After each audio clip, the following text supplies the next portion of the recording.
Πρώτα είμαι από Λευκορωσία. I'm from Belarus. Ήρθα εδώ για δουλειά. I came here to find a job. Μη είπαν να δουλέψω σε They told me I would work in a coffee shop as a waitress, but it turned out a whole different story. It was all a lie.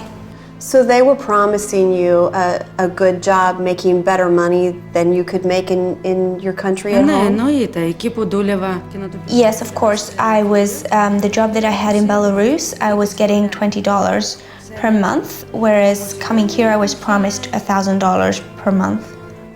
When did you find out that it was not at all what was promised? What happened? Όταν ήρθα εδώ, When I arrived here and I was locked in this apartment. Yes, I was very nervous and I was scared, and I didn't know what was happening. I thought they were going to kill me. There was 5 other girls in the apartment where they explained to me what I was brought here to do. I didn't want to do it, but when the guy that brought me returned to the apartment, he beat me up and he kept me in the bed, and I had no choice. So at that point, you were raped for the first time and understood that they wanted you to be a sex worker? τότε κατάλαβα βεβαίως, γιατί ήταν... Yes, that was when it first happened, and the other girls explained to me how the whole thing worked and what they required of us.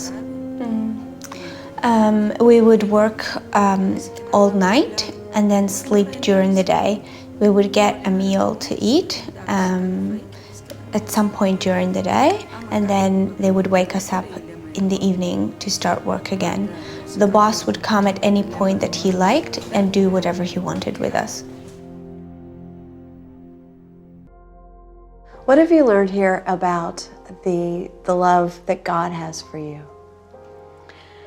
Έμαθα πολλά. I've learned how to give all of myself to the people that I trust. I've learned how to give my soul and myself and to show who I am to the people that I trust. Πολλά.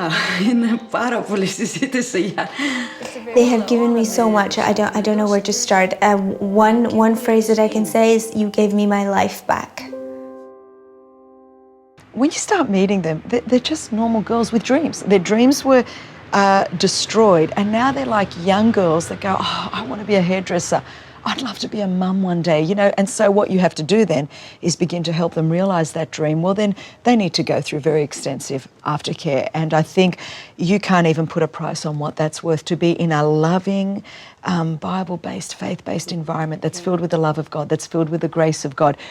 You literally see countenances changed. And I think for me, that's where I understand the power of the gospel to really change lives. I mean, I've experienced in my own life coming from a background of abuse and knowing what Jesus has done for me.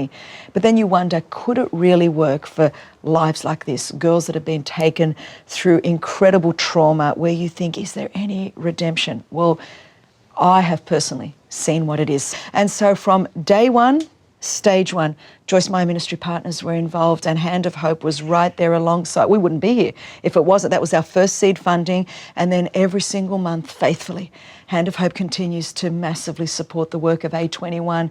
And so, you know what? The truth is, the traffickers that are in jail, the girls that have come through the shelter and the transition home and are now reintegrated back into society.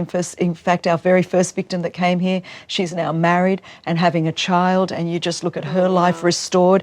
Every Hand of Hope partner, every Joyce Meyer Ministry partner that has contributed has actually seen that is their fruit. That's part of their fruit. And not any one of us can take on this issue, but all of us together playing our part will make a difference and are making a difference.